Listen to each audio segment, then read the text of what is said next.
The content of this podcast is provided for general informational purposes only and is not intended as, nor should it be considered a substitute for professional medical advice.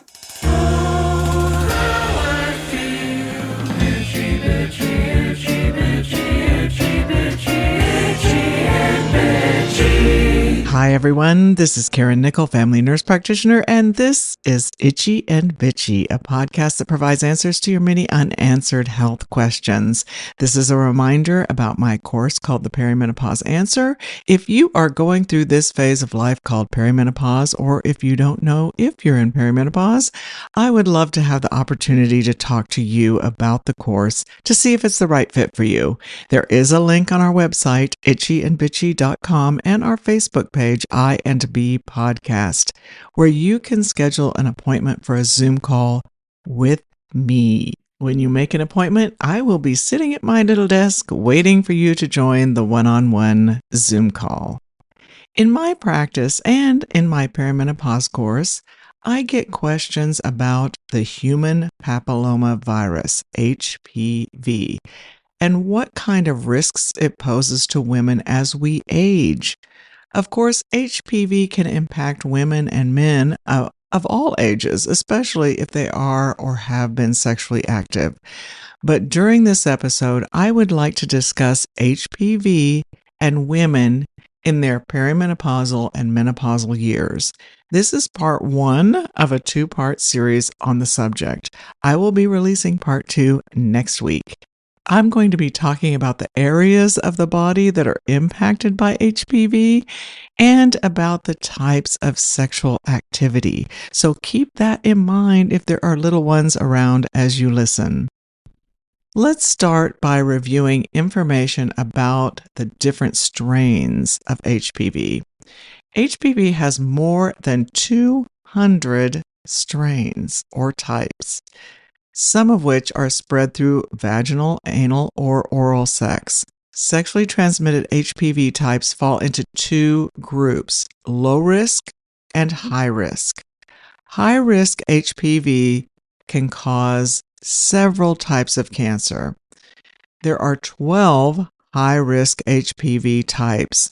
I won't torture you by listing all the numbers of the strains, but two of the 12 strains, HPV 16 and HPV 18, are responsible for most HPV-related cancers.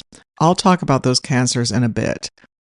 Low-risk HPV types rarely cause cancer, although a few low-risk HPV types can cause warts on or around the genitals, anus, mouth, or throat.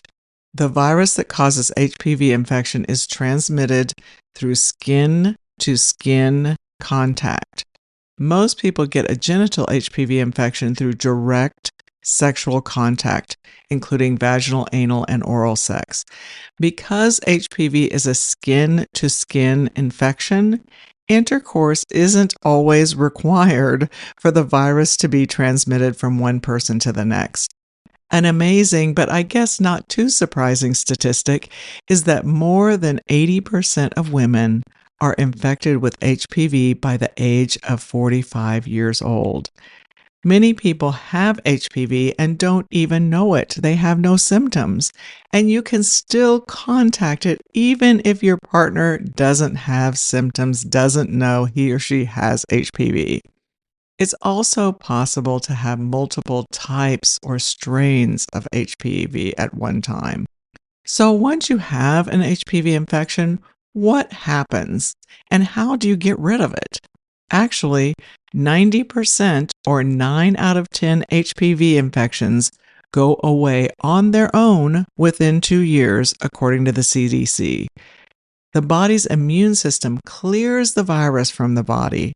However, during those 2 years when the body is working on clearing the virus, it's still clearing it, but it might have low levels, but it's still working on clearing it, the virus is still present in the person's body, and that person, during that time, may unknowingly transmit HPV.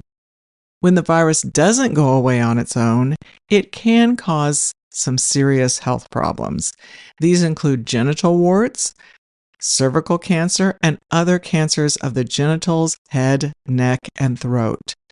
Since the low-risk strains of HPV that cause warts are different from the high-risk strains that cause cancer, genital warts caused by HPV doesn't mean that you will develop cancer. Cancers caused by HPV often don't show symptoms until the cancer is in the later stages of growth. Regular screenings can help diagnose HPV-related health problems earlier. This can improve outlook and increase chances of survival. I'll talk more about this in part 2 of this series. So I'm sure many of you know how screening for HPV happens, but just to review, HPV can be checked using a pap smear. Typically on a pap smear of the cervix, an HPV test is not routinely run on the sample. So when you get a pap smear, HPV is not routinely run on that sample. It is usually run on the test only if that pap is abnormal. In those practicing anal sex, a pap smear can be done with a sample collected from the anus. As I said earlier, this episode is going to be focused on HPV in women, but I do want to share that for men, some strains of HPV can cause penile, anal, and throat cancers. Some men may be at more risk for developing HPV-related cancers, including men who receive anal sex and men with a weakened immune system. Back to women. I had patients in their 50s and 60s who always had normal paps. Then all of a sudden, they wind up having an abnormal pap with a positive HPV. When they got that result, I reviewed with them that HPV is usually a sexually transmitted disease, and they were ready to go home and murder their spouses. I always had to say, whoa, Nellie, just take a moment. And remember that just like chickenpox virus, which can lie dormant in your body for decades, then emerge and cause shingles, the human papillomavirus can also behave that way. You can contract it, say, in your 20s, and it is suppressed for 30 or 40 years, and then it reemerges. So it doesn't mean that your partner is necessarily up to no good. However, you should share with your partner that you have had a positive HPV testing. The test will include which strains of HPV were positive. The human papillomavirus infection in women during or after menopause may actually be an infection that was acquired when they were younger. The finding came from new research published in the Journal of Infectious Diseases, which suggests that after 1 or 2 years, HPV may still exist below limits of detection. I'm going to say that again, that HPV, after a couple years, may still exist in the vaginal area at levels that are below the limits of detection. This process can happen with other viruses such as varicella zoster, which causes shingles. It can lie dormant and then reemerge decades later. The report emphasizes that more studies need to be conducted in order to gain more knowledge on HPV infections and understand the part that persistent and reactivated HPV play in women who are in their 50s and 60s.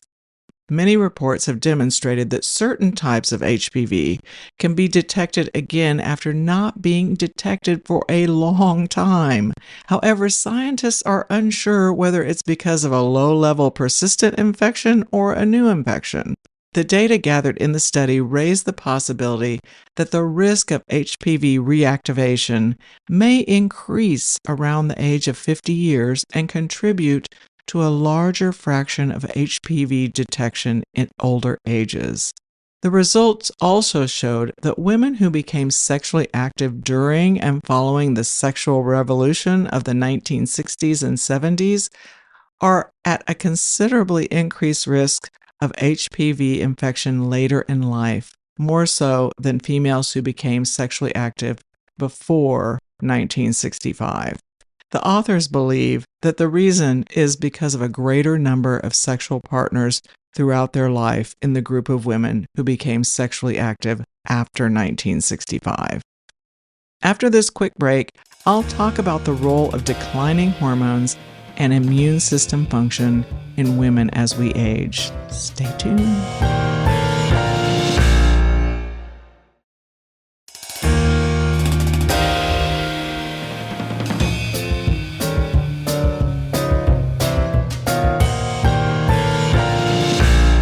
Welcome back.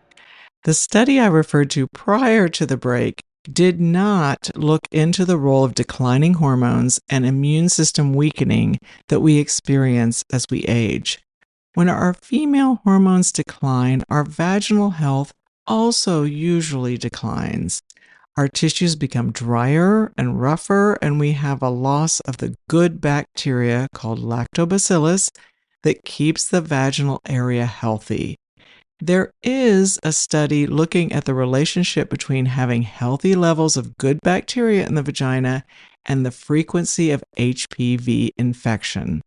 Evidence indicates that the likelihood of HPV persistence is higher among women with an altered vaginal microbiota.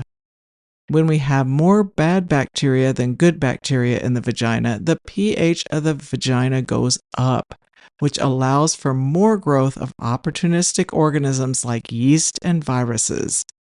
With increased levels of bad bacteria causing a high vaginal pH, HPV can adhere more easily to the vaginal walls.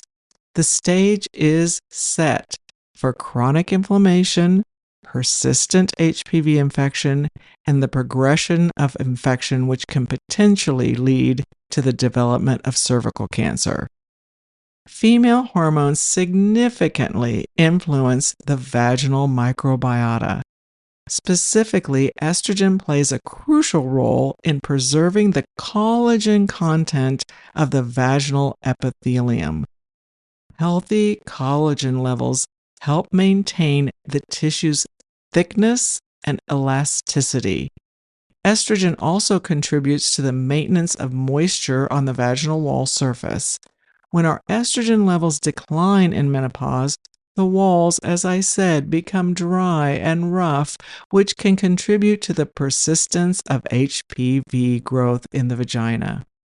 In addition to declining female hormone levels in postmenopausal women, our immune system function also declines as we age. Our body has a harder time suppressing low levels of the human papillomavirus that can be present in the vagina. Studies suggest that reduced immunologic fitness is an important player in HPV infections that occur among older women. The studies indicate the possible existence of very low-level HPV infections that become detectable among older women, even in the absence of re-exposure through sexual activity. The main factor associated with this detection of these reactivated infections was a weak immune response. In part 2 of this HPV chat, I will provide more information about the types of cancer that HPV can cause and what we can do to prevent it or lower our risk of HPV-related diseases or cancers. I thank you for listening.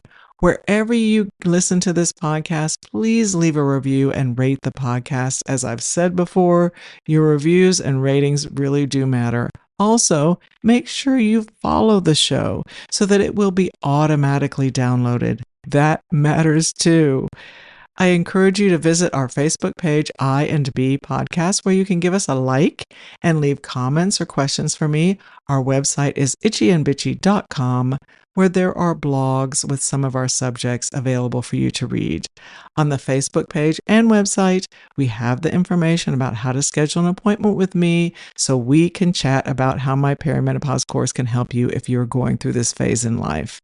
As always, thank you so much to Forrest Winsel, our producer and composer of our theme music, and the person who does all the behind-the-scenes work to make this podcast possible. Thank you so much, Forrest. And Forrest, as I've said before, has started his second of 4 semesters to earn a master's degree in music composition at the prestigious Peabody Music Conservatory. If you want to listen to some of his music other than my favorite Itchy and Bitchy theme song, you can go to his website, forrestwenzel.com. That's FORRESTWENTZEL.com. Your health is in your hands.